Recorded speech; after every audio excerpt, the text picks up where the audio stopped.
Ser podcast. Las 7 de hoy por hoy. Ser podcast.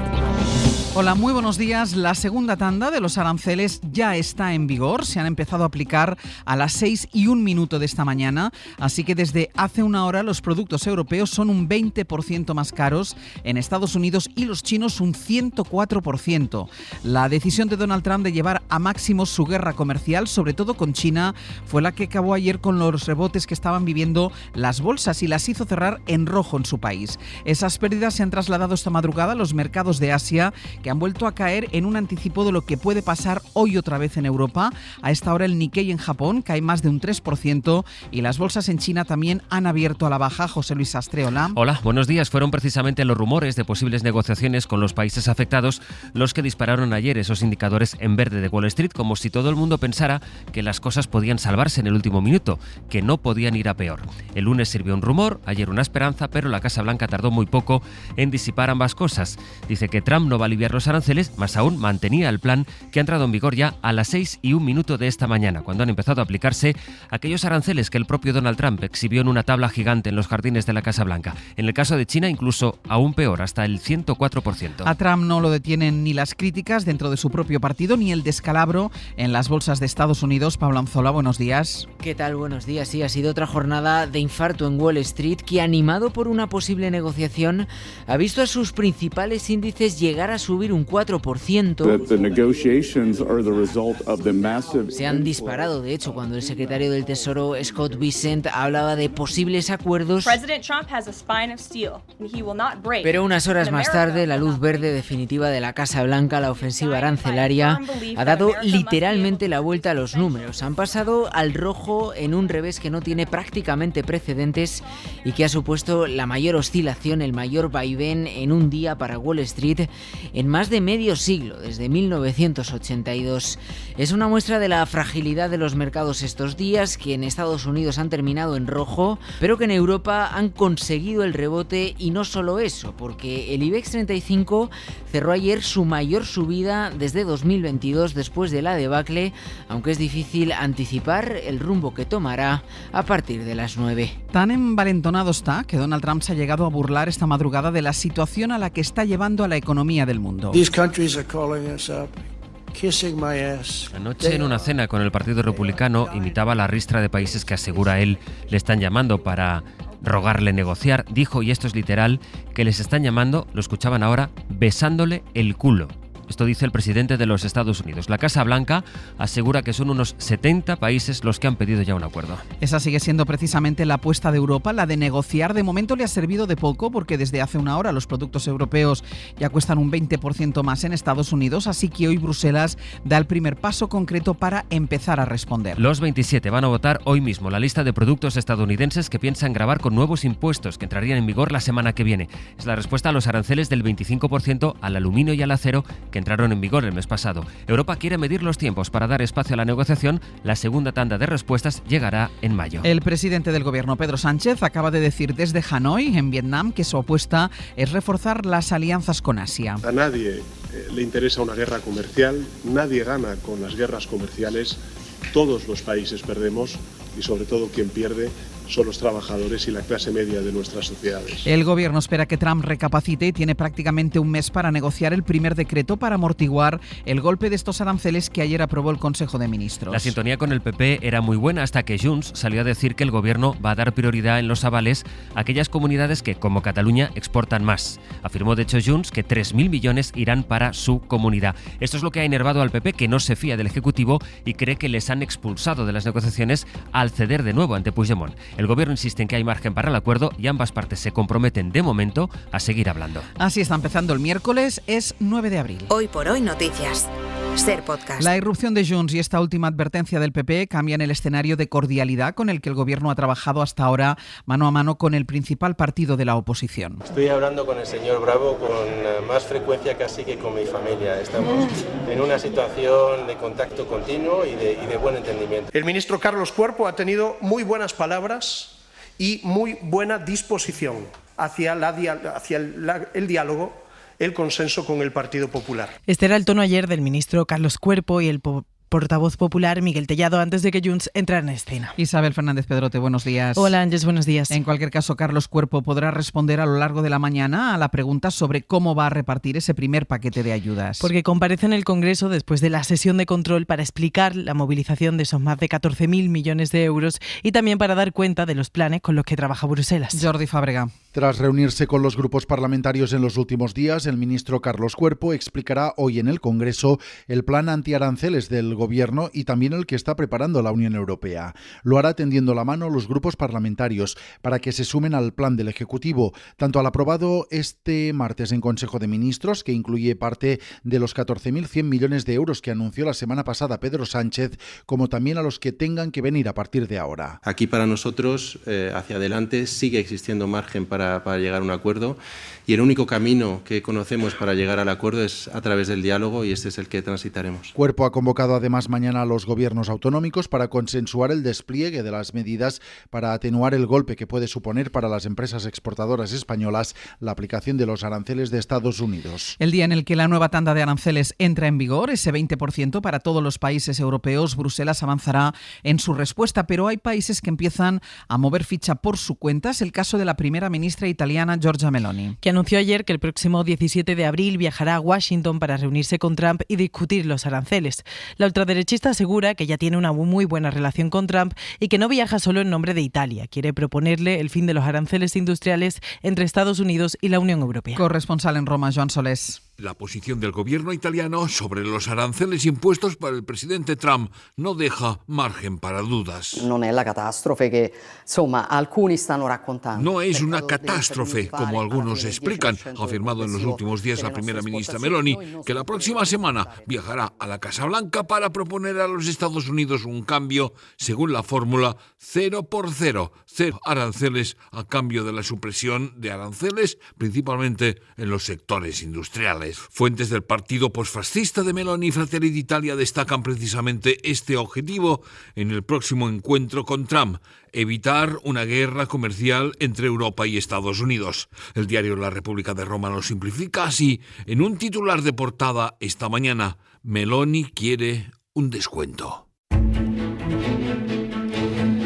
Carlos Mazón no declaró la emergencia catastrófica por la Dana porque nadie se lo planteó. Esto es lo que aseguró ayer la vicepresidenta de la Generalitat, Susana Camarero, que niega que Mazón descartara hacerse con el mando único solo para protegerse judicialmente. Declarar la emergencia dependía de él, pero dicen que nadie se lo pidió. La cuestión es que la jueza de Catarroja, que investiga la gestión, ya ha tenido que rechazar por tercera vez citarle como testigo en la causa precisamente porque nunca asumió ese mando único. Radio Valencia, Natalens, buen día. Buen día. La vicepresidenta Susana Camarero afirmaba ayer que nunca estuvo sobre la mesa plantear la emergencia catastrófica porque los técnicos en ningún caso lo plantearon y decretaron el nivel que estimaron oportuno. Pues evidentemente no, fue porque nadie planteó en ningún momento que se declarara esa emergencia y con el nivel de información que había el día 29 que se decretó, los propios técnicos decretaron el nivel de emergencia que consideraron oportuno y en ningún caso se planteó que se diese este nivel de emergencia. Por lo tanto, nunca estuvo sobre la mesa plantear esta emergencia catastrófica de la que me pregunta. Y respecto a la posibilidad de que el presidente acuda voluntariamente a declarar ante la jueza, Camarero reiteró que Mazón ya ha dicho que no irá y no hay ningún cambio al respecto. Y por su parte, Emergencias le ha remitido un informe al juzgado que afirma que además del gobierno, los ayuntamientos también son responsables en protección civil. La Iglesia no dará por cerrado el acuerdo con el gobierno para la resignificación de Cuelgamuros, el antiguo Valle de los Caídos, hasta que se conozcan los detalles del proyecto ganador. Hay malestar en una parte importante del obispado porque creen que el gobierno está utilizando este asunto para agitar a los ultras católicos contra ellos. Laura Gutiérrez. Fuentes del Arzobispado de Madrid confirman a la SER que no habrá un acuerdo cerrado con el Gobierno hasta que se conozcan todos los pormenores del proyecto ganador del concurso de ideas que está ultimando el Ejecutivo. En ese jurado que elegirá la actuación se integrará un miembro del Arzobispado madrileño. La Iglesia entiende el malestar de algunos de los obispos más críticos, precisamente, nos dicen, por la falta de información sobre ese proyecto final. Juan Ignacio Munilla, arzobispo de Orihuela Alicante, en su programa de Radio María, ha culpado al Gobierno incluso de agitar a los ultras católicos con sus filtraciones. Porque han dividido a los católicos de forma que algunos, en vez de manifestarse ante la Moncloa, van y se manifiestan ante la Iglesia, ¿no? O sea, y esto ha sido un triunfo de esas filtraciones que han realizado. El Ministerio de Vivienda dice que el concurso de ideas está al caer a falta de un último trámite ajeno a este departamento. El vídeo en el que el grupo ultraderechista Núcleo Nacional llamaba a la lucha conjunta en la calle contra la invasión extranjera está ya en manos de la justicia. La Guardia Civil aprecia delitos de odio en ese vídeo plagado de mensajes xenófobos y racistas y lo ha puesto en manos de un juzgado de Valladolid. En la SER nos preguntamos quién está detrás de este grupo emergente neonazi que, según advierten los expertos, puede crecer exponencialmente si consolida sus alianzas con otras facciones. Javier Bañuelos, buenos días. ¿Qué tal? Buenos días. Sí, beben de antiguas células neonazis como Esquí Moncloa, Bastión Frontal, Ultrasur, Falange Española o Democracia Nacional. Desde el ámbito de la inteligencia se evalúa ya a Núcleo Nacional como una amenaza de nivel alto por su extremismo violento, según los expertos en radicalización consultados por la SER. Para estos analistas que han estudiado en profundidad el comportamiento de este grupo ultra, Núcleo Nacional representa una amenaza en 3 dimensiones. La primera, en el plano operativo, por su capacidad real para ejercer la violencia. En segundo lugar, el perfil simbólico, porque su mensaje ideológico ultra legitima el odio. Y en tercer lugar, el entorno digital, donde utilizan técnicas de polarización narrativa. En cuanto a su financiación, se nutren de cuotas o donaciones gracias a que este grupo neonazi sigue siendo desde agosto una asociación legal inscrita en el registro del Ministerio del Interior.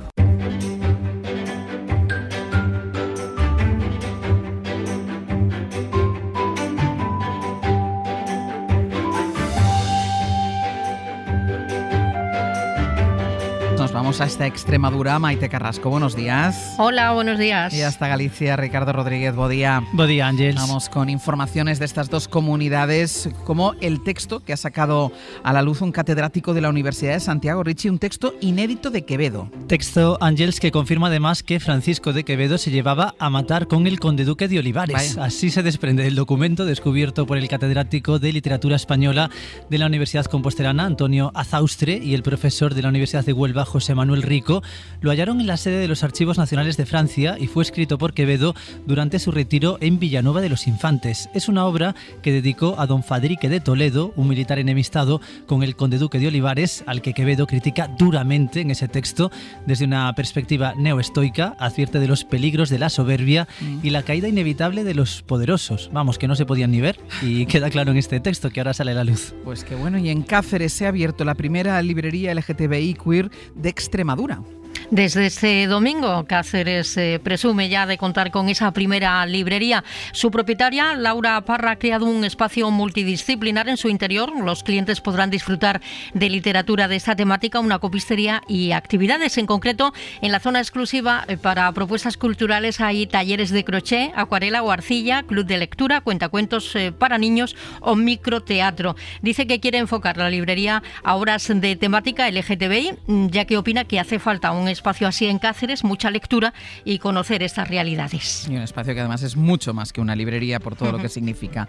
A ver, Richie, una pedida de manos entre vacas. Es lo que ha ocurrido el pasado fin de semana. Sí, a ver. No es una vaca que le pida a un toro, no, o sea, es entre personas. Entre personas, vale, y entre vacas. Vale, entre personas. Vale. Es lo que ocurrió el pasado fin de semana en Muimenta, en Lugo. Abel, un joven de 23 años, participaba en el certamen para elegir a la mejor vaca de la provincia y cuando se impuso en la final, pasó esto. Empezó a sonar la música, él se arrodilló en medio del recinto, sacó el anillo y le pidió matrimonio a su novia, que por cierto, dijo sí, estaba allí junto a él sosteniendo la vaca. El público aplaudió, rápidamente empezaron a rociarlos con champán. Y a todo esto, Ángels, la vaca ganadora del concurso, imagínate, no entendía absolutamente nada de semejante alboroto. Hay que reconocerle al novio que ha sido original. Habíamos visto muchas pedidas de mano, pero hasta ahora nunca una como esta entre vacas. Por cierto, déjame que te cuente que Abel llamó a nuestra emisora en Lugo para para confesar que es muy fan de esta sección de Hoy por Hoy y que él creía que su pedida de mano tendría que salir en este tramo del programa de Àngels Barceló. O sea, que lo hizo solo para salir en este tramo. Ahora ya Estoy luego seguro de si que se sí. casan o no ya veremos. Lo contaremos. El monasterio de Yuste va a mostrar al público por primera vez la sillería del coro, que es una joya que tiene tallados animales y criaturas fantásticas. Pues mira, ahí podrían casarse, ¿verdad? Sí, El monasterio por ejemplo. de Yuste. Qué bonito sería.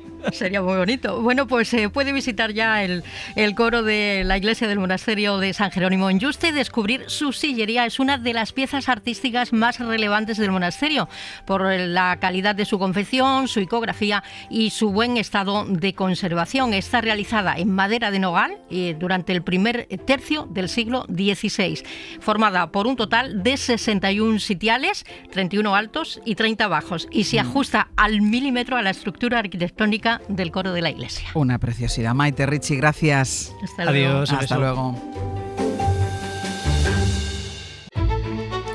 Y vamos ya con nuestra recomendación cultural para empezar el día. Hoy Raquel García nos propone releer a Edgar Allan Poe. Padre de los primeros cuentos modernos, inventor de lo gótico, el terror y lo policíaco, este 2025 se cumplen 175 años de la muerte de Edgar Allan Poe y la editorial Páginas de Espuma ha publicado una nueva edición comentada e íntegra de sus cuentos, con una traducción adaptada a nuestros días después de las que hicieron Charles Baudelaire y Julio Cortázar. Un clásico es sobre todo una criatura particularmente resistente y la manera como se adapta es envolviéndose de otras maneras y particularmente con nuevas traducciones que sirven para que cada época tenga su propia lectura de los clásicos. Poe murió con apenas 40 años. Quizá por eso su mundo, su mirada, su universo siguen siendo tan atractivos para lectores jóvenes de cualquier época, en un momento en el que la relación con el miedo y con el terror son completamente distintas. Hoy estamos dentro de un mainstream donde el mal ocupa un lugar importante y creo que esa forma de acercarse a Poe, cuando el mal ya es un espectáculo, cuando el mal forma parte del discurso político, creo que aparece esta edición en un momento muy oportuno. Recomendamos esta nueva edición más fiel al texto original que prologa una de las grandes maestras del terror, Mariana Enríquez, que reclama a Poe como mejor capitán de la oscuridad. Como decía el propio autor, muchas veces he pensado que podía escuchar el sonido de las tinieblas. Para no perderte ningún episodio, síguenos en la aplicación o la web de la SER, Podium Podcast o tu plataforma de audio favorita.